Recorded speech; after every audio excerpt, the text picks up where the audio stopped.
Olá! Hoje no Mundo Político vamos falar de lutas das comunidades tradicionais na bacia do Rio Paraopeba.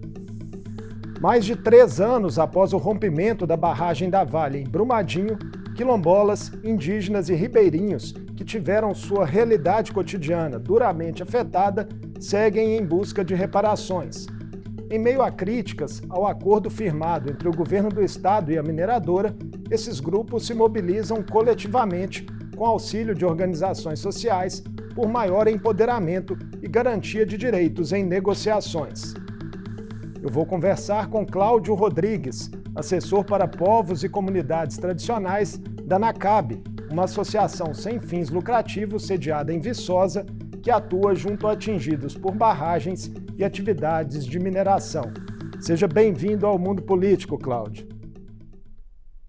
Obrigado, Marcos. Estou à disposição. Cláudio, entre os assessorados pela NACAB, quem são os atingidos pelo rompimento em Brumadinho ao longo da bacia do Rio Paraopeba? Quantas famílias envolvidas? Em que municípios eles estão? Marcos, nós temos uma área de atuação que abrange 10 municípios e ela é denominada de região 3.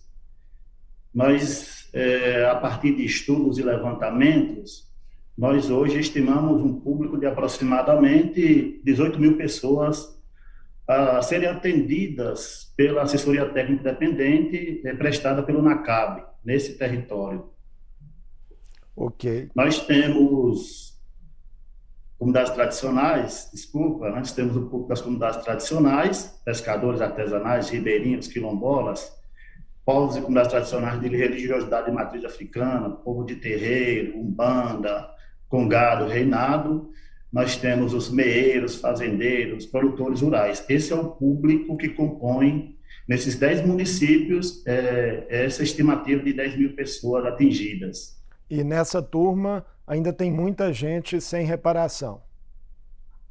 Sim, o processo é lento, ele é moroso, e o esforço da assessoria é para garantir que todas as pessoas, independente dessa limitação ou desse critério de 1 quilômetro da margem do rio, que elas sendo atingidas, elas possam ser atendidas e contempladas. No assessoramento técnico que o NACAB faz junto às comunidades, quais são os principais compromissos traçados e como que tem sido, na prática, a relação com lideranças dessas comunidades? O primeiro compromisso é reafirmar que a assessoria técnica é um direito das famílias, das pessoas atingidas. Um segundo compromisso, que é fundamento da assessoria técnica, é a informação de qualidade, informação técnica de qualidade, para que as pessoas atingidas elas tenham uma participação efetiva nesse processo de reparação, no sentido de garantir uma reparação que seja justa e integral. Então, a participação informada é o fundamento desse trabalho de assessoria técnica. E o contato com as lideranças, como tem sido a convivência? Hoje, essas lideranças elas estão organizadas em comissões dos 10 municípios. Nós temos aí mais de 20 comissões organizadas e a gente se reúne, a gente dialoga com essas comissões nas comunidades, nos municípios, para tratar de todo esse processo que está desenhado no acordo de reparação firmado no ano passado, no ano de 2021. E é através dessas comissões, como essa instância de organização das famílias atingidas, que a gente dialoga sobre esse processo, que a gente faz a assessoria sobre esse processo de reparação. Entre quilombolas, indígenas e ribeirinhos, há elementos que unem o modo de vida dessas comunidades? Quais seriam eles? Sem sombra de dúvida, Marco. A tradicionalidade é um elemento que une essas comunidades, assim como a etnicidade. Nós temos modos de vida que têm práticas bastante semelhantes, como, por exemplo, a ancestralidade das comunidades tradicionais é uma marca presente nos vários segmentos.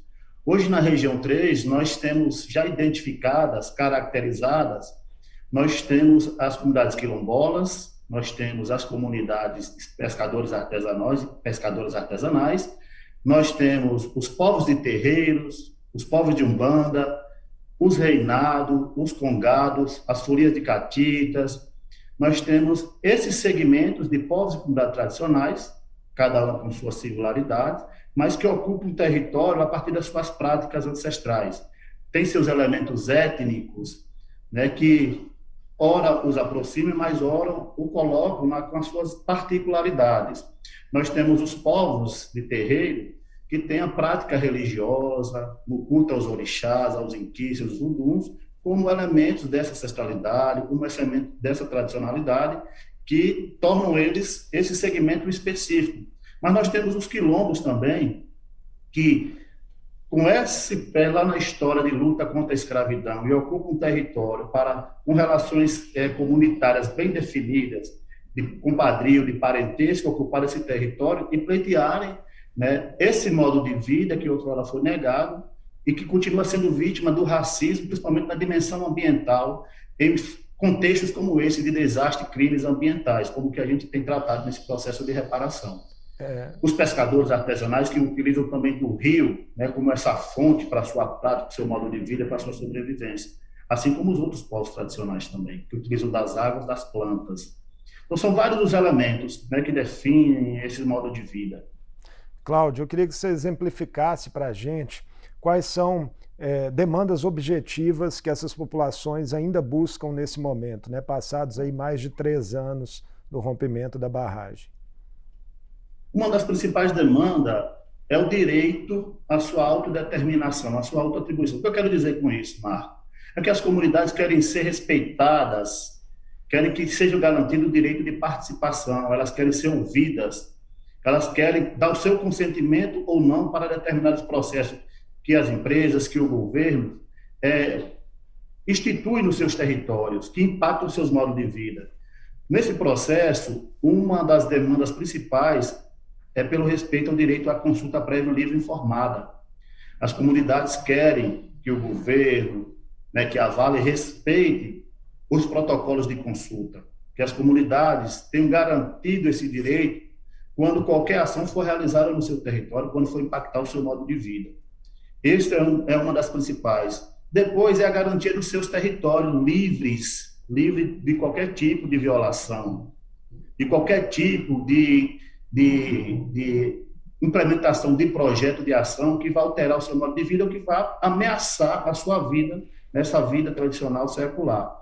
Então, a segurança no território que passa pela regularização fundiária desse território, onde as comunidades passam a ter na posse definitiva desse território. Essa é uma demanda que é urgente e que é uma pauta reiterada constantemente pelas comunidades. E também os prejuízos, né? Os prejuízos que são causados, os povos de terreiro, eles têm dito constantemente que quando se mata um rio, quando se mata uma folha, se mata um orixá. Como é que repara isso? Então, é um recado que está sendo dado para que o governo e as empresas, elas compreendam que, ao chegar em qualquer território que existe uma comunidade tradicional, elas precisam primeiro ser ouvidas, serem consultadas. Então, nesse processo, a garantia do seu território, livre de qualquer ameaça, ou o respeito ao direito à consulta prévia, né, ao consentimento ou não de determinada ação, ele é fundamental. E o Estado precisa se responsabilizar por isso. Faltou essa escuta efetiva no acordo que foi firmado pelo governo do Estado com a Vale?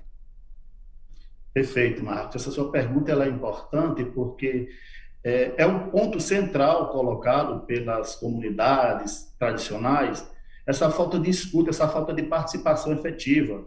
O acordo ele foi celebrado entre o governo e a Vale, e as comunidades atingidas foram deixadas de lado, né? E o prejuízo ele precisa ser entendido a partir da escuta dessas comunidades, dessas pessoas atingidas, os danos causados, a extensão desses danos, o impacto na vida dessas pessoas.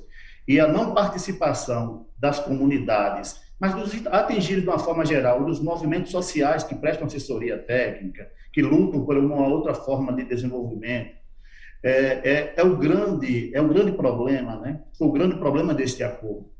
Então, foi um acordo que foi, a gente pode dizer e comparar que foi selado, foi feito nos moldes do que foi a libertação dos escravos, no dia 13 de maio.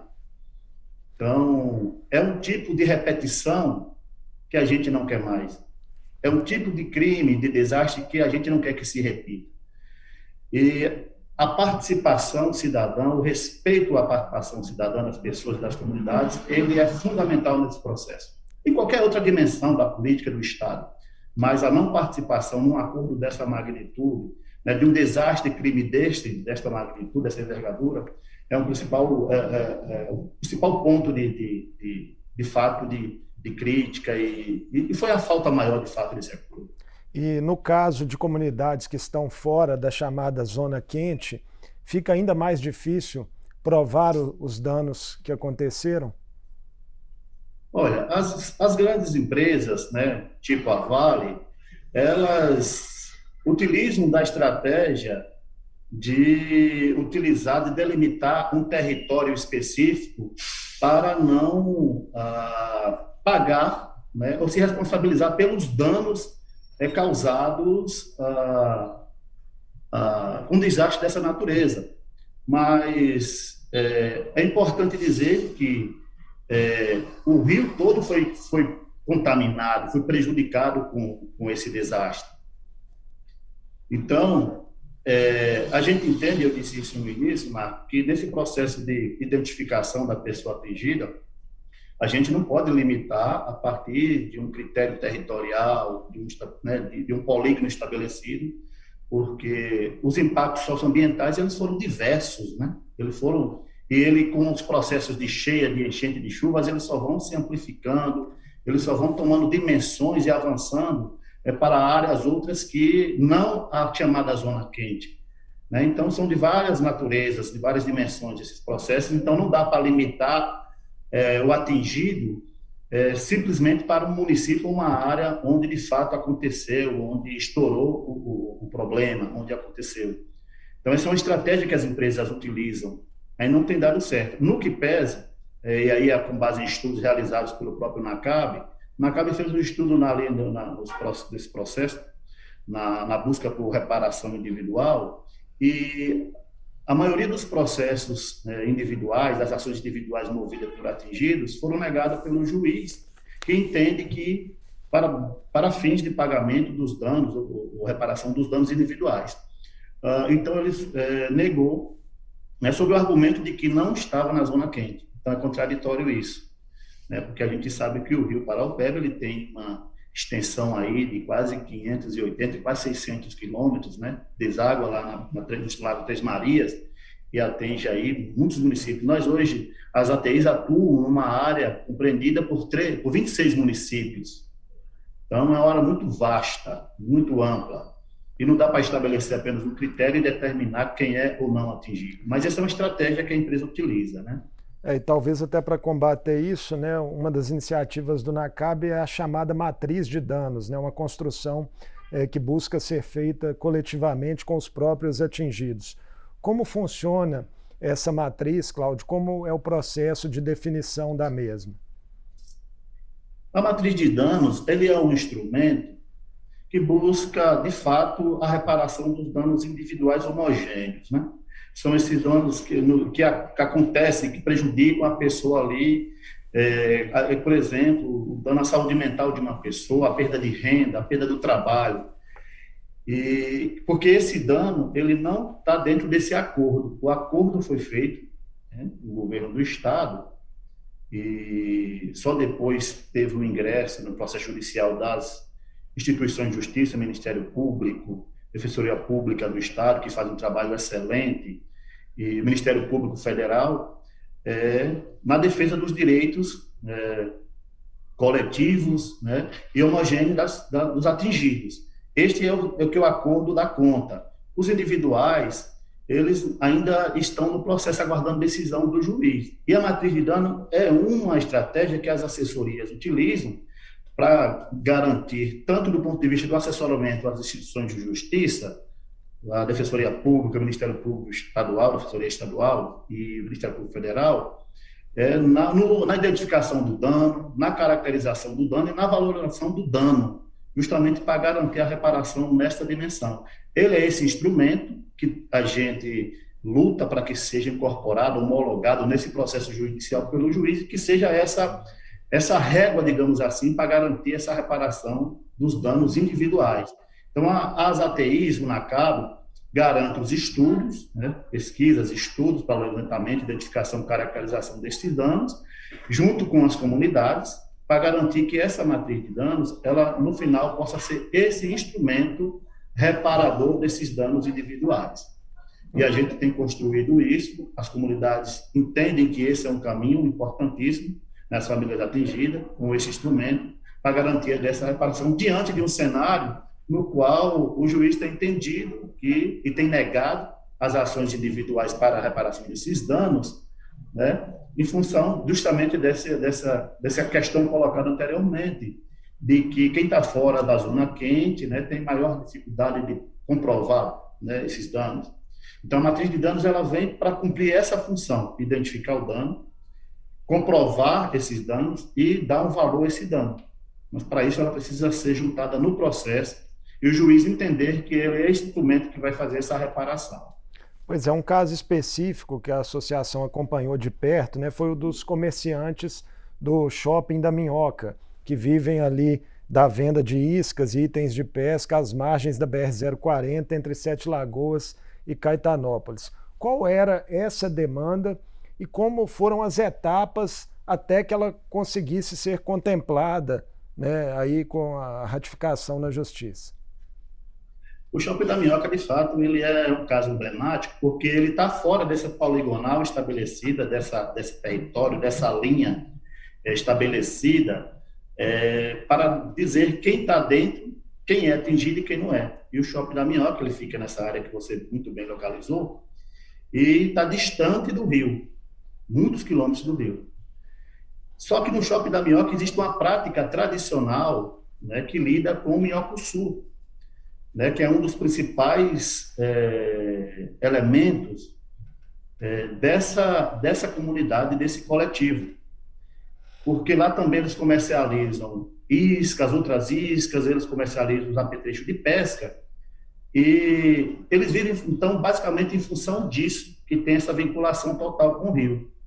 Inclusive, o próprio Ministério Público Estadual, uma equipe específica, especializada, fez um estudo socioeconômico, de caracterização socioeconômica desta comunidade, para identificar o impacto desse desastre crime nesta comunidade que está fora dessa área de abrangência, dessa poligonal. E lá foi identificado nesse estudo, e foi esse estudo que garantiu a inserção dessa comunidade como comunidade atingida, para que ela figurasse, que ela entrasse neste acordo. E, recentemente, através da Fundação Getúlio Vargas, a comunidade foi cadastrada, mais de 270 pessoas foram cadastradas no programa de transferência de renda, que é o anexo 1.2 do acordo judicial, para receber, né, os valores devidos. E uma parte significativa, em torno de 170 pessoas, já receberam a primeira parcela.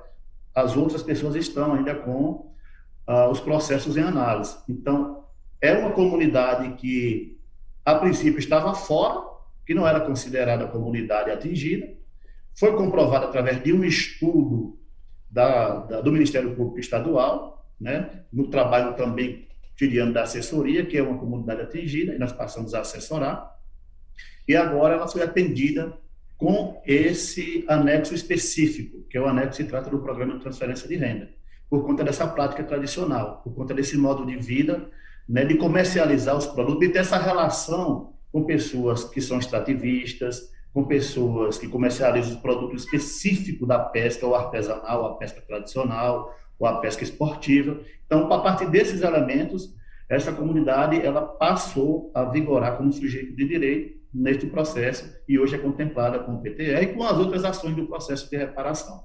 Pois é, o acordo, né, Cláudio, ele tem ainda uma série de projetos que precisam ser aplicados no território. Você citou mesmo os programas de transferência de renda, tem também outras políticas municipais, ali apoio a essas políticas públicas. Hoje, vocês do NACAB veem com mais otimismo a possibilidade de que essas reparações pendentes evoluam daqui para frente? Olha, Marcos, são muitos desafios, né? A gente tem, então, que, primeiro, é garantir e entender, e os atingidos entenderem, eu acho que isso é extremamente importante, a sociedade, entenderem que a assessoria técnica independente, nesse contexto de Estado, que tem como uma das principais bases do seu desenvolvimento a mineração, essa mineração predatória, desastrosa, criminosa que está posta, é que a assessoria técnica, elas são um direito, que a assessoria técnica é um direito, é indispensável. Acho que isso é fundamental. Segundo, é que a gente aposta, sim, a gente acredita no trabalho que a gente faz, com 3 escritórios, né, com analistas de campo, nesses escritórios atendendo esses 10 municípios, é que o processo de organização dessas comunidades, a partir de um sistema estruturado de organização para uma participação efetiva, possa garantir saltos efetivos nesse processo de reparação, no sentido de dar mais celeridade. É um processo muito moroso, um processo muito lento, né, que as famílias elas deixaram de trabalhar nas roças, em áreas, né, inundadas, em áreas contaminadas, e precisam de algum outro meio que esse acordo precisa garantir, porque nesse processo judicial, o acordo ele coloca a Vale na condição na obrigação de fazer, né, de pagar. O programa de transferência de renda é uma das obrigações que a Vale cumpre, fazendo pagamento em dinheiro, né? E outras ações, como, por exemplo, o anexo 1.3, que trata de projetos para fortalecimento de políticas públicas, que já está contemplando os vários municípios, onde a Vale tem a obrigação de fazer, de implementar essas ações, seja de asfaltamento, de melhoramento das vias urbanas, rurais, de iluminação, de melhoramento de postos de saúde, de hospitais, e etc, etc. Então, a gente entende que a organização das comunidades, né, e para essa participação efetiva é o que vai garantir uma celeridade. E as ATIs, né, a gente entende também que elas são esse direito, um instrumento importantíssimo nesse processo. Então, a nossa expectativa é que as ATIs precisam ser vistas nesse sentido, que elas tenham uma vida longa nesse processo, porque o acordo ele pode ter um início, meio e fim, mas como eu te disse, esse projeto de desenvolvimento fundado na mineração, ele não parece não ter fim. Então, as ATIs também precisam ser garantidas de forma bastante longa, né? Uma vida muito longa. Paralelamente a esse desafio das reparações, né, em janeiro desse ano, Minas Gerais enfrentou fortes chuvas que levaram à inundação do Rio Paraopeba e enchentes que atingiram ali diversos municípios, né, justamente nessa área, né, onde o NECAB atua. Quais foram as principais consequências ali dessas chuvas, né, e como elas ainda se associam aos elementos da tragédia de Brumadinho? Olha, os impactos ambientais, eles são terríveis e duradouros. Então, nós temos aí a água que não é infiltrada no solo, né? Essa água que não sendo infiltrada no solo não permite um reabastecimento dos lençóis freáticos, dos sistemas, né, dos lençóis freáticos, e nessa acumulação elas são, de fato, espaços, elas são ali meios de transmissão de doenças, né? As próprias enchentes, elas, quando desses rejeitos que saíram da barragem, que tem o sítio, a argila, que vão impermeabilizar o solo, digamos assim, né? As enchentes, elas levam essa camada de solo também com os nutrientes e tornam o solo mais pobre. Então, são várias, as pessoas não vão ter mais condição de plantar seus pastos, né, seus roçados. Sem falar também que essa água empoçada ela é um vetor de transmissão de doenças, as pessoas têm essas doenças de pele, né, com as coceiras, enfim, uma série de problemas, e a gente percebeu isso nesse processo de chuvas, né? Há várias áreas, então, onde as enchentes chegaram, a própria Vale começou a cercar para poder fazer as análises, os estudos, para identificar, né, se são viáveis ou não de continuar trabalhando, enfim, são vários. Na economia, na cultura, né? As pessoas não podem pescar, não podem utilizar o rio para lazer, não pode gerar renda no turismo ainda. Então, são vários os impactos que se estendem, que se avolumam, que se ampliam num processo de muita chuva e de enchente do rio Paraopeba. E a gente verificou isso, né, no mês de janeiro agora. Nós estamos em um ano eleitoral, né, Cláudio, e a relação do poder público com as comunidades tradicionais, né, sobretudo aqui em Minas Gerais, né, pelo perfil de atividade econômica que impõe pressões muito fortes a esses grupos, esse assunto precisa, mais do que nunca, pautar debates e as próprias campanhas ao Executivo Estadual? Com certeza. Não dá para não aceitar ou para não respeitar a existência das comunidades tradicionais em todo o território nacional e nesse Estado. Isso é indispensável. E o Estado, a nação, precisa se responsabilizar por a garantia do direito, principalmente à consulta prévia livre e informada. Isso é fundamental. E o Estado, ele precisa ser esse exemplo, isso é a luta das comunidades nossas, para que seja esse exemplo à luz de instituição, de leis, de decretos, de resoluções que, de fato, garantam o direito das comunidades e não violentem esses direitos. E, nesse momento eleitoral, essa pauta, à luz do racismo, ela é deixada de lado. Ela não é trazida para a centralidade do debate, para a centralidade dos planos de governo, das propostas. E isso é um trabalho que, de certo modo, as assessorias, elas colocam, porque quando nós trabalhamos com comunidade tradicional, é extremamente importante a gente debater as políticas públicas. E quando um acordo desse tem previsão de fortalecimento de política pública, é impossível não dialogar nessa perspectiva com gestores municipais, com gestores estaduais, dessas pastas de meio ambiente, de agricultura, de desenvolvimento, sobretudo, para garantir que nos seus planejamentos estejam lá assegurado o direito dessas comunidades. Mas é um desafio, porque a gente sabe que o que coloca barreira para isso é o racismo. O racismo estrutura essas relações, estrutura essas instituições, e é uma das armas utilizadas na política, né, Marcos? Para silenciar, para invisibilizar as comunidades.